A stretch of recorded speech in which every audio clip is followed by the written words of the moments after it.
श्री वल्लभाधीश की जय। श्री गुसाई जी परम दयाल की जय। श्याम सुंदर श्री यमुने महारानी की जय।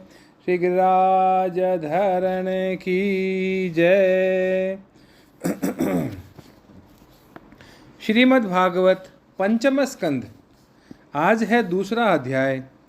पहले अध्याय में हमने राजा प्रियव्रत के बारे में पढ़ा था, जैसे किस तरीके से राजा प्रियव्रत को उनके पिता स्वयंभू मनु ने संसार गृहस्थ आश्रम में रहने की आज्ञा दी, और फिर उसके बाद किस तरीके से राजा प्रियव्रत ने संसार का त्याग करके प्रभु पद को प्राप्त किया था। ये सब बातें हमने पढ़ी थी। आज हम पढ़ेंगे आग्निग्ध का चरित्र। ये कौन है? ये प्रियव्रत के प्रथम पुत्र हैं। उनका चरित्र पढ़ेंगे। अथ द्वितीयोध्याय। श्री सुखदेव जी कहते हैं, पिता प्रियव्रत के इस प्रकार तपस्या में संलग्न हो जाने पर राजा आग्निग्न उनकी आज्ञा का अनुसरण करते हुए जम्बू द्वीप की प्रजा का धर्मानुसार पुत्रवत पालन करने लगे। जो 7 द्वीप बताए थे, जिसमें आग्निद्र को पहला वाला द्वीप जो है जम्बूर द्वीप दिया था। एक बार वह पितृलोक की कामना से सत्पुत्र प्राप्ति के लिए पूजा की सब सामग्री जुटाकर सुर सुंदरियों के क्रीड़ा स्थल मंदराचल की एक घाटी में गए और तपस्या में तत्पर होकर एकाग्र चित्त से प्रजापतियों के पति श्री ब्रह्मा जी की आराधना करने लगे। आदिदेव भगवान ब्रह्मा जी ने उनकी अभिलाषा जान ली, अतः अपनी सभा की गायिका पूर्वचित्ती नाम की अप्सरा को उनके पास भेज दिया। अग्निध्र जी ने आश्रम के पास एक अति रमणीय उपवन था, वह अप्सरा उसी में विचरने लगी। उस उपवन में तरह तरह के सघन तरुवरों की शाखाओं पर स्वर्ण लताएं फैली हुई थी। उन पर बैठे हुए मयूर आदि कई प्रकार के स्थलचारी पक्षियों के जोड़े सुमधुर बोली बोल रहे थे। उनकी षड्जादि स्वरयुक्त ध्वनि सुनकर सचेत हुए जल कुक्कुट, कारंडव एवं कलहंस आदि जल पक्षी भांति भांति से कूजने लगते थे। इससे वहाँ के कमल वन से सुशोभित निर्मल सरोवर गूंजने लगते थे। पूर्वचित्ती की विलासपूर्ण सुललित गतिविधि और पाद विन्यास की शैली से पद पद पर उसके चरण नूपुरों की झनकार हो उठती थी। उसकी मनोहर ध्वनि सुनकर राजकुमार आग्निध्र ने समाधि योग द्वारा मूंदे हुए अपने कमल कली के समान सुंदर नेत्रों को कुछ कुछ खोलकर देखा तो पास ही उन्हें वह अप्सरा दिखाई दी। वह भ्रमरी के समान एक एक फूल के पास जाकर उसे सूंघती थी तथा देवता और मनुष्यों के मन और नयनों को आह्लादित करने वाली अपनी विलासपूर्ण गति, क्रीड़ा चापल्य, लज्जा एवं विनय युक्त चितवन, सुमधुर वाणी तथा मनोहर अंग वयवों से पुरुषों के हृदय में कामदेव के प्रवेश के लिए द्वार सा बना देती थी। वह जब हंस हंस कर बोलने लगती तब ऐसा प्रतीत होता मानो उसके मुख से अमृतमय मादक मधु झर रहा है। उसके निश्वास के गंध से मदांध होकर भंवरे उसके मुख कमल को घेर लेते।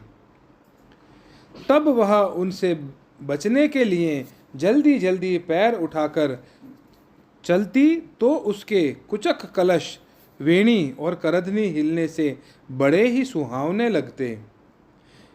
यह सब देखने से भगवान कामदेव को आग्निद्र के हृदय में प्रवेश करने का अवसर मिल गया और वे उनके अधीन होकर उसे प्रसन्न करने के लिए पागल की भांति इस प्रकार कहने लगे, मुनिवर्य, तुम कौन हो? इस पर्वत पर तुम क्या करना चाहते हो? तुम परम पुरुष श्री नारायण की कोई माया तो नहीं हो? बाहों की ओर संकेत करके, सखे, तुमने ये बिना डोरी के 2 धनुष क्यों धारण कर रखे हैं? क्या इनसे तुम्हारा कोई अपना प्रयोजन है अथवा इस संसार अरण्य में मुझ जैसे मतवाले मृगों का शिकार करना चाहते हो? कटाक्षों को लक्ष्य करके तुम्हारे ये दो बाण तो बड़े सुंदर और पैने हैं।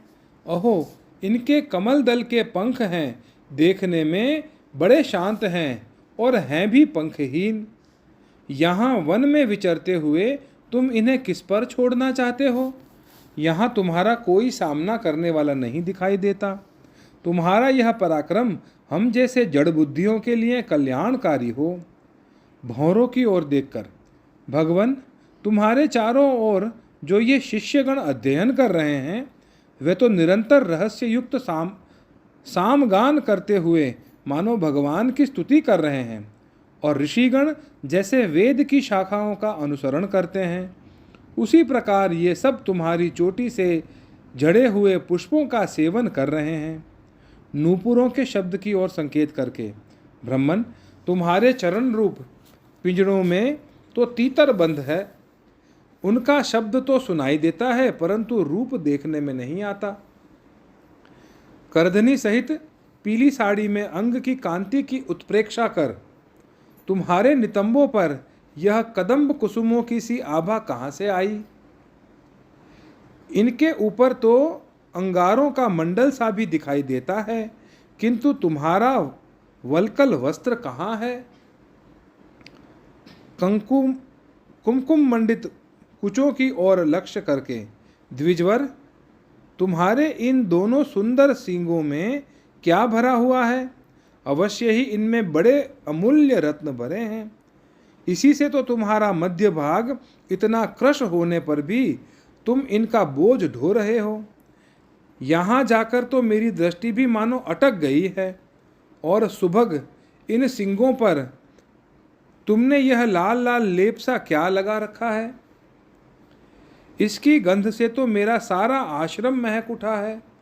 मित्रवर, मुझे तो तुम अपना देश दिखा दो, जहाँ के निवासी अपने वक्षस्थल पर ऐसे अद्भुत अवयव धारण करते हैं, जिन्होंने हमारे जैसे प्राणियों के चित्त को क्षुब्ध कर दिया है, तथा मुख में विचित्र हाव भाव, सरस भाषण और अधरामृत जैसी अनूठी वस्तुएं रखते हैं। प्रियवर, तुम्हारा भोजन क्या है, जिसके खाने से तुम्हारे मुख से हवन सामग्री की सी सुगंध फैल रही है?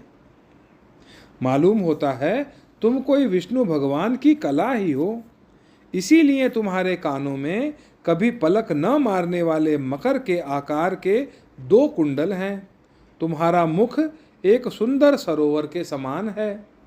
उसमें तुम्हारे चंचल नेत्र भय से कांपती हुई 2 मछलियों के समान, दंत पंक्ति हंसों के समान और घुंघराली अलकावली भंवरों के समान शोभायमान है। तुम जब अपने कर कमलों से थपकी मारकर इस गेंद को उछालते हो, तब यह दिशा विदिशाओं में जाती हुई मेरे नेत्रों को तो चंचल कर ही देती है, साथ साथ मेरे मन में भी खलबली पैदा कर देती है। तुम्हारा बांका जटाजूट खुल गया है, तुम इसे संभालते नहीं। अरे, यह धूर्त वायु कैसा दुष्ट है, जो बार बार तुम्हारे नीवी वस्त्र को उड़ा देता है। तपोधन, तपस्वियों के तप को भ्रष्ट करने वाला यह अनूप रूप तुमने किस तप के प्रभाव से पाया है? मित्र, आओ कुछ दिन मेरे साथ रहकर तपस्या करो, अथवा कहीं विश्व विस्तार की इच्छा से ब्रह्मा जी ने ही तो मुझ पर कृपा नहीं की है। सचमुच तुम ब्रह्मा जी की ही प्यारी देन हो। अब मैं तुम्हें नहीं छोड़ सकता। तुम में तो मेरे मन और नयन ऐसे उलझ गए हैं कि अन्यत्र जाना ही नहीं चाहते हैं। सुंदर सींगों वाली, तुम्हारा जहाँ मन हो, मुझे भी वहीं ले चलो। मैं तो तुम्हारा अनुचर हूँ, और तुम्हारी ये मंगलमयी सखियाँ भी हमारे ही साथ रहें। श्री सुखदेव जी कहते हैं, राजन, अग्निध्र देवताओं के समान बुद्धिमान और स्त्रियों को प्रसन्न करने में बड़े कुशल थे। उन्होंने इस प्रकार की रति चातुर्यमयी मीठी मीठी बातों से उस अप्सरा को प्रसन्न कर लिया। वीर समाज में अग्रगण्य अग्निध्र की बुद्धि शील, रूप, अवस्था, लक्ष्मी और उदारता से आकर्षित होकर वह उन जम्बूर द्वीपाधिपति के साथ कई हजार वर्षों तक पृथ्वी और स्वर्ग के भोग भोगती रही। तदंतर नृपवर आग्निद्र ने उसके गर्भ से नाभि, किमपुरुष, हरिवर्ष, इलाव्रत, रम्यक, हिरण्मय, कुरु, भद्राश्व और केतुमाल नाम के 9 पुत्र उत्पन्न किए। इस प्रकार 9 वर्ष में प्रतिवर्ष एक के क्रम से 9 पुत्र उत्पन्न कर पूर्वचित्ती उन्हें राजभवन में ही छोड़कर फिर ब्रह्मा जी की सेवा में उपस्थित हो गई। ये आग्निद्र के पुत्र माता के अनुग्रह से स्वभाव से ही सुडोल और सबल शरीर वाले थे। आग्निद्र ने जम्बू द्वीप के विभाग करके उन्हीं के समान नाम वाले 9 वर्ष भूखंड बनाए और उन्हें एक एक पुत्र को सौंप दिया। तब वे सब अपने अपने वर्ष का राज्य भोगने लगे। महाराज आग्निद्र दिन दिन भोगों को भोगते रहने पर भी उनसे अतृप्त ही रहे। वे उस अप्सरा को ही परम पुरुषार्थ समझते थे। इसलिए उन्होंने वैदिक कर्मों के द्वारा उसी लोक को प्राप्त किया जहाँ पितृगण अपने सुकृतों के अनुसार तरह तरह के भोगों में मस्त रहते हैं। पिता के परलोक सिधारने पर नाभि आदि 9 भाइयों ने मेरु की मेरु देवी, प्रतिरूपा,